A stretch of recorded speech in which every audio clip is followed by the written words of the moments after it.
Does Christianity have too many rules holding you back, and is God basically ultimately trying to control you?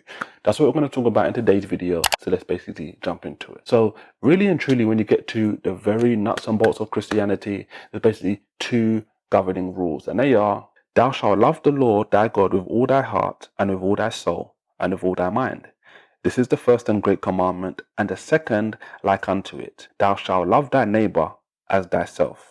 On these two commandments hang all the law and prophets. So ultimately what Jesus was saying there is, look, if you love the Lord with everything and you love your neighbor as you love yourself, everything in the Bible hinges on those two great commandments. Now, to answer the question specifically, or to get into the question a bit more specifically, does Christianity have too many rules guiding you, or does God just want to control us? Now, the fact of the matter is, rules are not the problem, right? Because if you think about this as logically, everyone has rules, right? So it's not about the rules that are necessarily the problem with Christianity. Now, just to kind of drive this point home so everyone can come onto the same board and realize that rules are not the problem. Well, for example, we live in a world where there's rules for rape, for example. So that stops people, for the most part, from trying to go out and try and rape people. We have rules in different parts of the world that stop people from and prevent people from taking things that are not other people's, right? The rules that we live by and are governed by in so many different ways help us function in the day-to-day life that we live, and to make things generally more safer than they'd be if we didn't have rules. So could you imagine, for example, if we lived in like a real world, like purge-like world, for example? I know some people get carried away and excited with certain movies like The Purge, where you just have a whole day or whatever it is to just basically commit all of the crimes you want to. But when we come back to reality, most people understand that the rules generally, for the most part, that we have in place are rules that protect us and govern us in a safe manner in regards to the lives we live, right? So when it comes to Christianity, or anything for that matter, it's not specifically about the rules. I think we're all on the same page now, right? Now, to get back specifically to Christianity, I know some people out there will say, look, there's so many rules in Christianity or in the Bible that they don't want to follow God, right? But when I give you kind of scenarios like we'll kind of just give you already in regards to like rape and theft and these different kind of things, you realize quite quickly that, hold on, well, the governments we live under have a huge amount of rules in place, and we don't necessarily for the most part complain about those.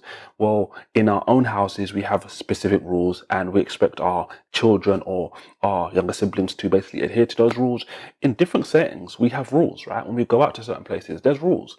So it's not necessarily the rules. Now, saying that the rules just specifically is a problem or a reason not to follow God is kind of a moot point based on what we just kind of talked about. We all submit ourselves under different rules on a day-to-day basis. But one thing I'll say about God is, it's like, ultimately the way God reveals himself in the Bible is to suggest to you and to show you that, look, like I kind of written it down like he is like this all-knowing father. The reality is, though, he is an all-knowing father. And ultimately the way God works is, God knows everything in one regard, and what God basically does is he wants to give everything to you. Hence, the rules and stipulations that God has actually set up in the Bible are rules that he knows are best for you. But the difference is, he doesn't force you to follow those rules. He wants you to basically come to him and accept those rules to be the best rules for you with your own free will that he's actually blessed you with. So even though God knows he has the best wisdom for everyone, and he gives it to you, he doesn't force you to do it. He wants you to make your own realization for yourself. So think about if you knew someone who was just so wise. Like, think about it from this perspective. Would you want that person to give you the wisdom, or would you want him to not give you the wisdom? For people that basically say they don't like God's rules and the things he actually set up, well, it's like you're saying, well, I don't want the wisdom from this person who's actually so wise, right? Now, again, God gives you the free will to make that decision or not to make that decision. But ultimately, if you think about this from a logical perspective, if God has all of the answers, wouldn't it make sense to just follow what he's saying anyway? And ultimately, it would help you in the best case scenario, because God would know everything ultimately in the Bible's perspective. And God is ultimately giving you insights to things that you can do in order to better your life ultimately in the bigger scheme of things. So now that most of us are probably in agreement that yes, if we knew this all-wise person had all of the answers, we'd obviously want to get those answers right. What would it look like, for example, if we followed the two commandments that God ultimately set up in the Bible. Love him and love everyone around you as you love yourself. How much better would life actually be? We complain today about so many different things. We complain about the pain that's going on in the world. We complain about the suffering. We complain about all these different things. We complain about world hunger.